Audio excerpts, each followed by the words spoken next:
दफ बजाती जा रही हैं। मदीने की छोटी छोटी बच्चियां और गीत गाती जा रही हैं।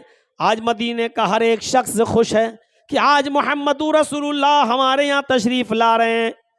जब नबी अकरम की सवारी मदीने में एंट्री करती है, मदीने की औरतें छतों पे चढ़ के ये मंजर देख रही हैं कि देखें आज मोहम्मदुर रसूलुल्लाह की सवारी किसके यहाँ रुकेगी। और छोटी छोटी बच्चियां गीत गा रही हैं और उन गीत में अल्फाज उनके ये जबान से अदा हो रहे हैं।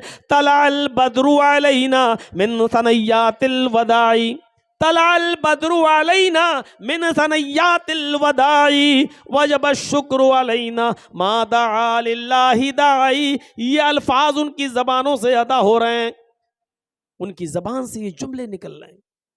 तलाल बदरु अलैना मिन सनय्यातिल वदाई, अल्लाह का शुक्र है आज 14वीं रात का चांद फारान की चोटियों से चमका है। आज मक्के से तुलू हुआ है और मदीने में तशरीफ लाया है। आज फारान की चोटियों से 14वीं रात का चांद चमका है, नमूदार हुआ है। वजब शुक्र अलैना मा दआ लिल्लाहि दाई, इस पर हम अल्लाह का जितना भी शुक्र अदा करें वो कम है, इस पर हम अल्लाह की जितनी भी तारीफ करें कम है। नबी अकरम की शान में वो छोटी छोटी 5-5, 6-6 साल की बच्चियां ये गीत गा रही हैं। अल्लाह के नबी ने जब उनकी जबान से निकलने वाले इस गीत को सुना तो आप मुस्कुरा दिए। जब आप मुस्कुराए और मदीने की छोटी छोटी बच्चियों ने जब मोहम्मदुर रसूलुल्लाह को देखा तो उनकी जबान से ये जुमला भी निकल गया। एक लड़की छोटी सी बच्ची ने ये जुमला अपनी जबान से अदा कर दिया, वफीना नबिय्युन यअलमु मा फी गद। आए मदीने वालों, आज हमारे दरमियान एक ऐसे नबी तशरीफ लाए हैं, आज हमारे दरमियान एक ऐसे पैगंबर आ गए हैं जो कल की बात भी जानते हैं, जो कल का इल्म भी रखते हैं, कल क्या होने वाला उनको मालूम है। अल्लाह के नबी जनाब मोहम्मद रसूलुल्लाह ने जब ये जुमला उस छोटी सी बच्ची के मुंह से सुना तो आप अपनी सवारी से उतर गए और उस छोटी सी बच्ची के पास आए और आपने फरमाया दई हाज़िहिल कलिमात, बेटी इस जुमले को छोड़ दो, बेटा इस जुमले को पढ़ना छोड़ दो, इनको ये जुमला मत पढ़ो, वही पढ़ो जो तुम पहले पढ़ रही थी। तलाल बद्रु अलैना मिन सनय्यातिल वदाई वजब शुक्र अलैना मा दआ लिल्लाहि दाई, वही पढ़ो, ये ना कहो वफीना नबिय्युन यअलमु मा फी गद, ये मत कहो कि हमारे पास एक ऐसे रसूल आए हैं जो कल की बात जानते हैं। बेटी अल्लाह की कसम मुझे नहीं मालूम कि कल मेरे साथ क्या होगा, तुम्हारे साथ क्या होगा, मुझे कल का इल्म नहीं है। अल्लाह के रसूल ने शिर्क को इतना भी गवारा नहीं किया। आप नहीं चाहते थे कि अल्लाह के इल्म में हमको भी शरीक किया जाए। मेरे भाइयों, उस छोटी सी बच्ची को भी, छोटी छोटी बच्चियों के कपड़ों पे कौन नजर डालता है, छोटी छोटी बच्चियों की हरकतों पे कौन नजर डालता है? लोग कहते बच्ची है, छोटी है, चलो कोई बात नहीं। मेरे भाइयों, अल्लाह के रसूल भी चाहते तो ऊँटनी से आगे बढ़ सकते थे, अरे बच्ची है कह दिया, लेकिन नहीं, आप ऊँटनी से उतरे क्योंकि आप जानते थे कि अगर आज मैंने इसको टोका नहीं और इसके अकल में और दिमाग में अगर ये बात बैठ गई तो फिर बुढ़ापे तक नहीं निकलेगी। क्योंकि बच्चों को जो शुरू में पढ़ाया और बताया जाता है मेरे भाइयों, वो बुढ़ापे तक उनकी अकल में पैवस्त रहता है। जब बड़े होने के बाद उनको कहा जाए कि ये काम छोड़ो तो क्या कहते हैं वो लोग, अरे ऐसे कैसे छोड़ दें, हम अपने बाप दादा के जमाने से करते चले आ रहे हैं, बाप दादा को हमने ऐसे ही करते हुए देखा है। बड़ा मुश्किल हो जाता है किसी चीज को छुड़वाना। अल्लाह के रसूल ने उसी वक्त उन बच्चियों से कहा दई हाज़िहिल कलिमात, इन कलिमात को छोड़ो, वही पढ़ो जो पहले पढ़ रही थी। अल्लाह की कसम मुझे नहीं मालूम कि कल मेरे और तुम्हारे साथ क्या मामला किया जाए।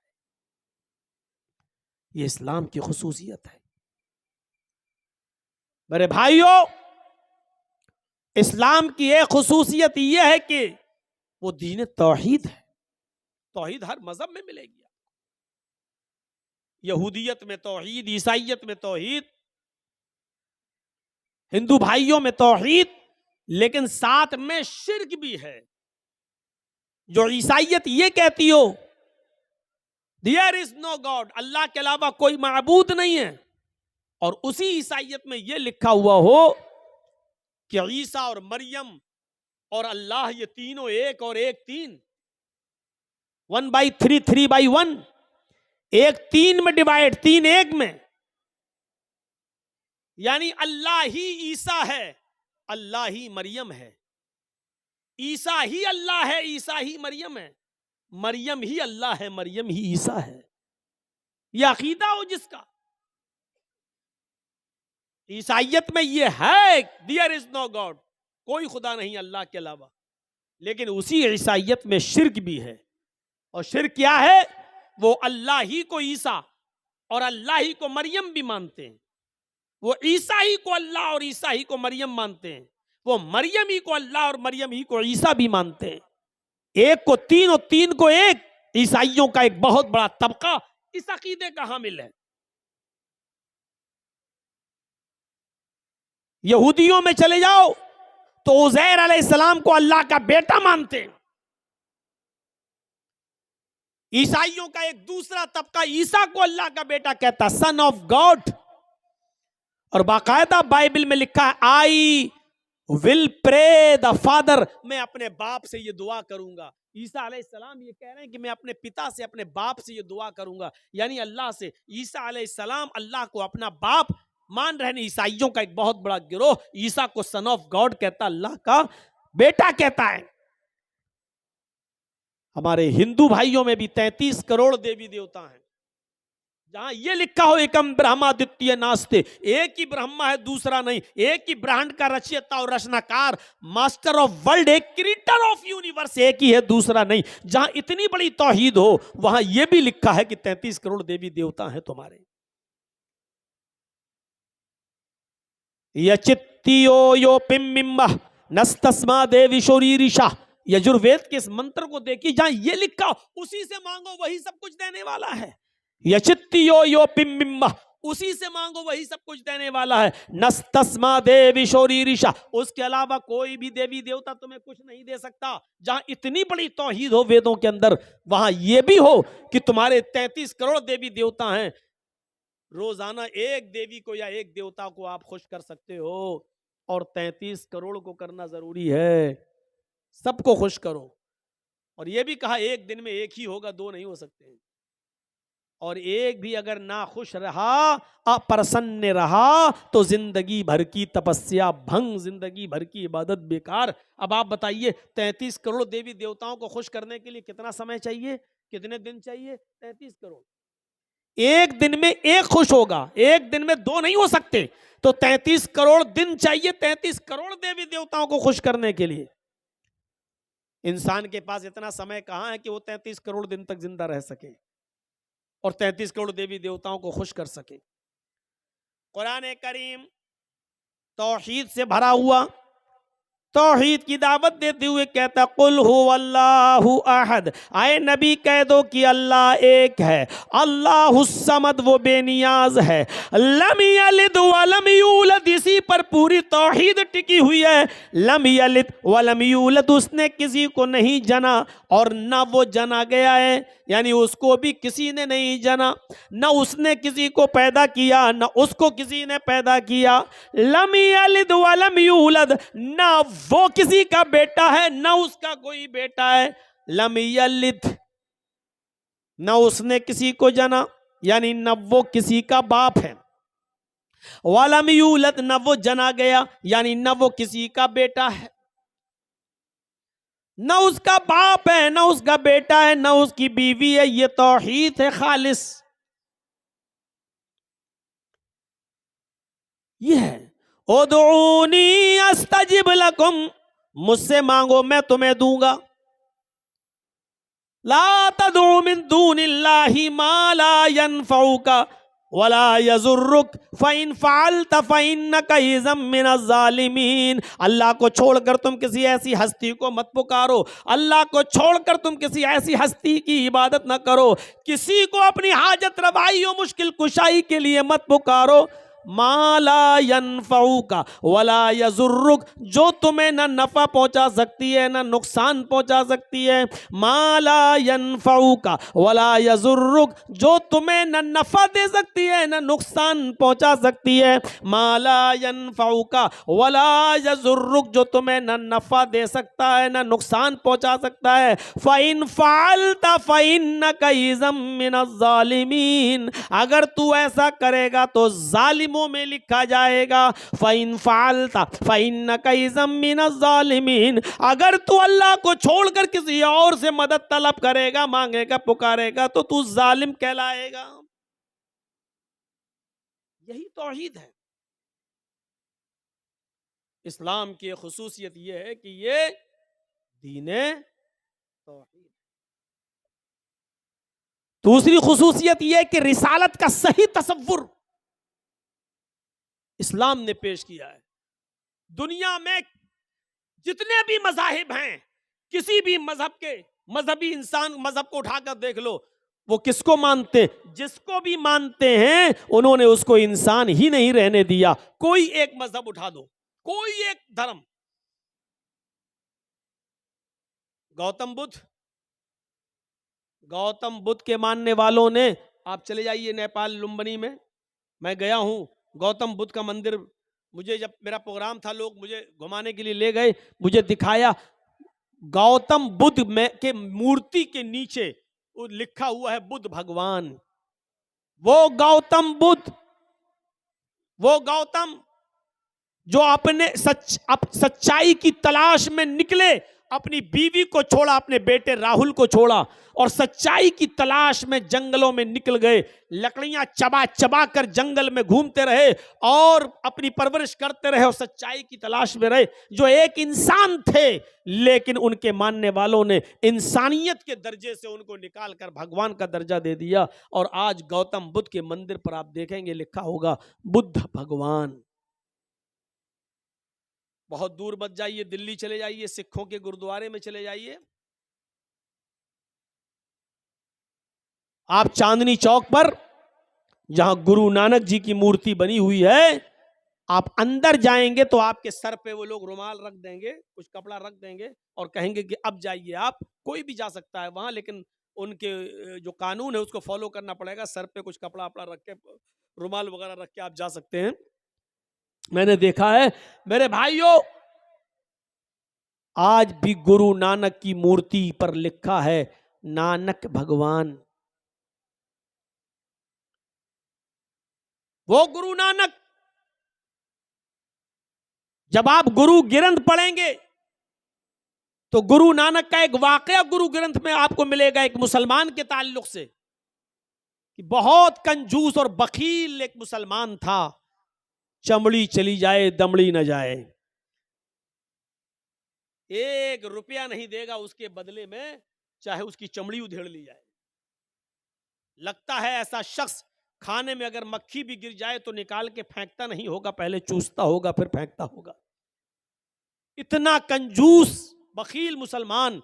जब नानक जी को पता चला, ये गुरु ग्रंथ में लिखा है उनकी किताब में, जब उनको पता चला है तो गुरु नानक उसके पास एक सुई लेकर गए, वो सुई जो कपड़ा सिलते हैं जिससे हम लोग, एक छोटी सी सुई उसके पास लेकर गए और गुरु नानक ने उस मुसलमान आदमी से कहा कि मेरे भाई, मैं ये छोटी सी सुई लेकर आया हूं। उसने बड़ी इज्जत की उस गुरु नानक की और कहा ये बैठिए। उसने नाश्ता पानी चाय जो भी उस दौर में चलता था उसने खिलाया पिलाया, और इस गुरु नानक ने चलते वक्त उस मुसलमान को सुई दी और सुई देकर कहा ये आज रख लीजिए, मैं आपके पास अमानत के तौर पे रख रहा हूं, ये सुई आज रख लेना अपने पास संभाल कर, और मैं जा रहा हूं। तुम्हारे धर्म में तुम्हारा अकीदा ये कि एक दिन इंसान मरेगा, फिर दोबारा उसको उठाया जाएगा, कयामत के दिन उसका हिसाब व किताब होगा। मुसलमान ने कहा जी हाँ। फरमाया बस इस सुई को तुम अभी रख लो, अपने बेटों को भी नसीहत कर दो कि जब तुम मरो तो ये सुई भी तुम्हारे साथ तुम्हारी कब्र तक पहुंचा दें। कल कयामत के दिन जब उठो और जब अल्लाह तुम्हारा हिसाब व किताब ले तो ये सुई मुझे कल कयामत के दिन दे देना। वो मुसलमान कहने लगा, आपका दिमाग तो नहीं खराब है? भला ये सुई लेकर कोई ऊपर जाएगा है? तो गुरु नानक ने यही बात उसकी पकड़ ली और गुरु ग्रंथ में लिखा है कि गुरु नानक ने उस मुसलमान से कहा कि जब एक छोटी सी और मामूली सी सुई तुम ऊपर नहीं ले जा सकते तो इतनी बड़ी दौलत, इतना बड़ा कारोबार, इतनी बड़ी फैक्ट्री, इतने बड़े मकानात और जमीनों जायदाद के तुम मालिक हो, फिर भी तुम्हारे दरवाजे के पास मोहताज और फकीर मायूस होकर मजबूर होकर लौट जाता है, तुम उसको एक दिरहम नहीं, एक दीनार नहीं, एक रुपया तक नहीं देते हो, तुम एक फूटी कौड़ी नहीं देते हो, उसको भगा देते हो, तो क्या ये सारी की सारी चीजें अपनी छाती पर रखकर ले जाओगे? उस मुसलमान पर बड़े बड़े मुल्ला मौलवियों का असर न पड़ा, लेकिन गुरु नानक की इस बात का इतना असर पड़ा कि गुरु नानक लिखते, गुरु ग्रंथ में लिखा है कि उस मुसलमान ने गुरु नानक की बात मानकर अपनी जमीनों जायदाद सदका और खैरात कर दी, अपना मालो दौलत तकसीम कर दिया, सब गरीबों और मिस्कीनों में लुटा दिया।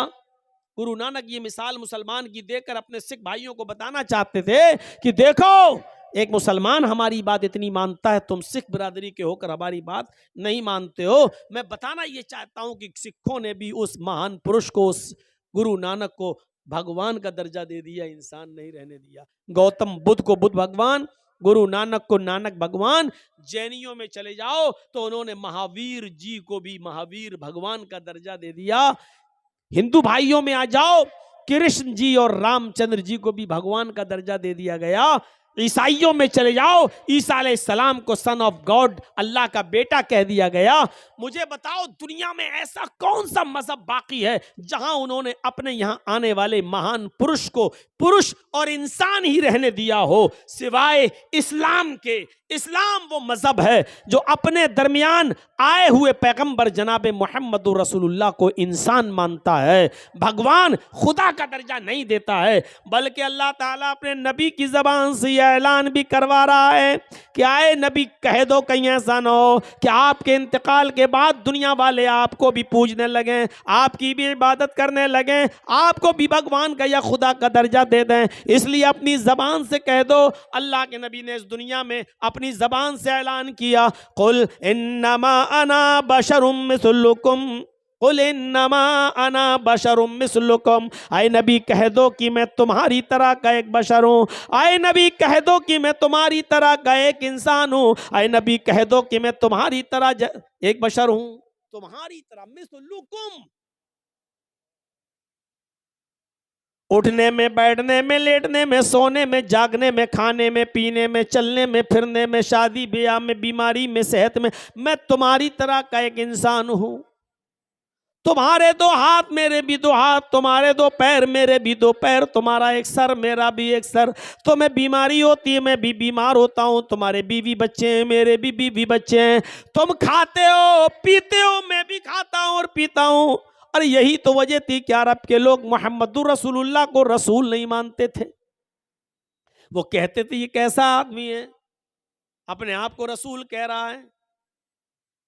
क्या एक हमारी तरह उठने बैठने चलने फिरने वाला इंसान भी रसूल हो सकता है? और वो कहते थे मा लिहाज़र रसूल याकुलु ताम व यमशी फिल अस्वाक। ये कैसा रसूल है जो हमारी तरह खाता पीता भी और बाजारों में चलता फिरता भी है। यानी उनकी नजर में ये बड़ी अजीब चीज थी। वो कहते थे कि कोई इंसान भी रसूल हो सकता है, चलने फिरने वाला भी। अरब के लोग इंसान मानते थे लेकिन रसूल नहीं। हमारे यहाँ पर एक मुसलमानों का बहुत बड़ा तबका मोहम्मद रसूलुल्लाह को रसूल मानता है लेकिन इंसान नहीं। गौर कीजिए, वो रसूल नहीं मानते थे लेकिन इंसान मानते थे। कहते थे माले हाजर रसूल याकुलु ताम व यमशी फिल अस्वाक। ऐसा इंसान भी रसूल हो सकता है जो खाता पीता हो और चलता फिरता हो बाजारों में, हमारी तरह खाता पीता है, हमारी तरह बाजारों में चलता घूमता है और कह रहा रसूल है। कैसे हम मान लें?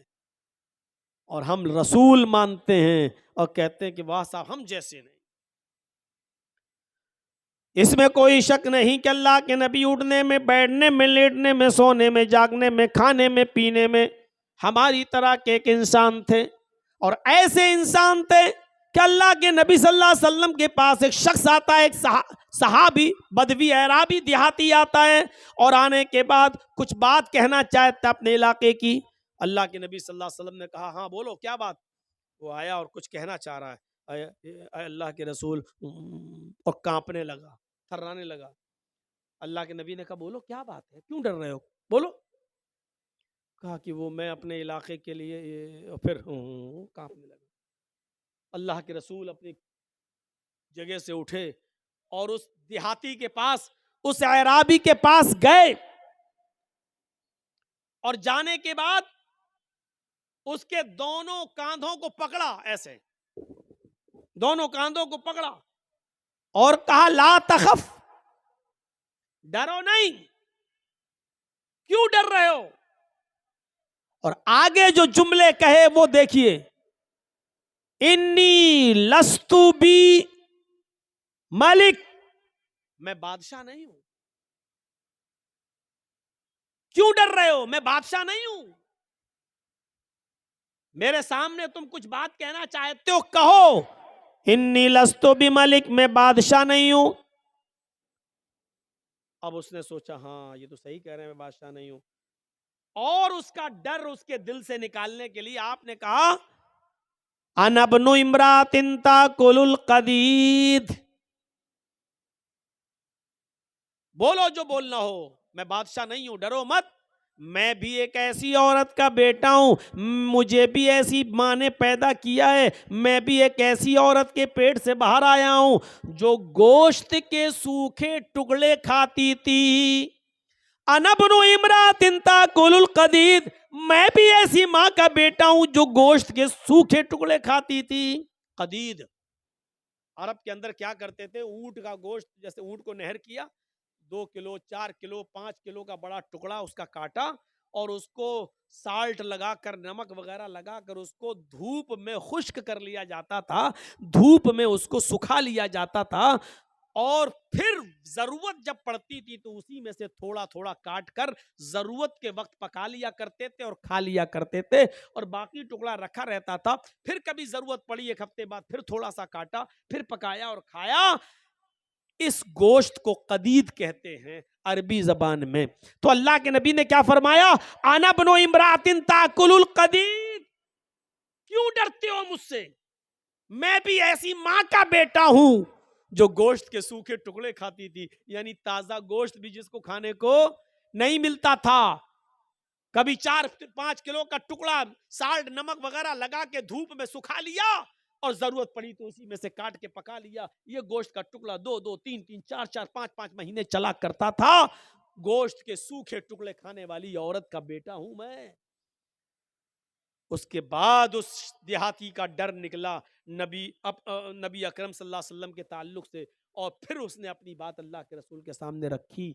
मैं बताना ये चाहता हूं कि लोगों ने तसव्वुर क्या दिया है अपने अपने महान पुरुषों के बारे में। किसी ने बुद्ध भगवान, किसी ने नानक भगवान, किसी ने महावीर भगवान, किसी ने कृष्ण भगवान, किसी ने राम भगवान, किसी ने सन ऑफ गॉड ईसा को अल्लाह का बेटा, किसी ने कुछ, किसी ने कुछ। लेकिन इस्लाम ने तसव्वुर यही दिया कि मोहम्मदुर रसूलुल्लाह भगवान नहीं थे, खुदा नहीं थे, अल्लाह नहीं थे, बल्कि वो एक ऐसी मां के बेटे थे जो गोश्त के सूखे टुकड़े खाती थी। यहां से हम अंदाजा लगाएं कि खुसूसियत क्या है इस्लाम की। इतनी सादगी कोई पेश करेगा? अल्लाह के नबी सल्लल्लाहु अलैहि वसल्लम ने भी कभी अपनी जबान से ऐसे जुमले अदा नहीं किए, न करवाए, बल्कि आपको, लोगों को यह सिखाने में अच्छा लगता था कि ला इलाहा इल्लल्लाह मुहम्मदुर रसूलुल्लाह, मुहम्मदुर रसूलुल्लाह के अलावा आप ये कहलवाया करते थे कि ये कहो अशहदु अन्ना मुहम्मदन अब्दुहु व रसूलुहु। इसमें अब्दियत का इकरार भी है और रिसालत का इकरार भी है। इस बात का इकरार करो और गवाही दो कि अल्लाह के अलावा कोई माबूद नहीं, और इस बात की भी गवाही दो कि मोहम्मद अब्दुहु, अल्लाह के बंदे हैं और उसके रसूल हैं। इस बात का इकरार करो कि पहले बंदे हैं और बाद में रसूल हैं। तो मेरे भाइयों, ये इस्लाम ने तालीम दी है और शिक्षा दी है। जब आपने यहूद और नसारा को देखा, जब आपने यहूद और नसारा को देखा कि वो अपने अपने नबियों की कब्रों को सजदा कर रहे हैं, तो आपको बड़ा मलाल हुआ।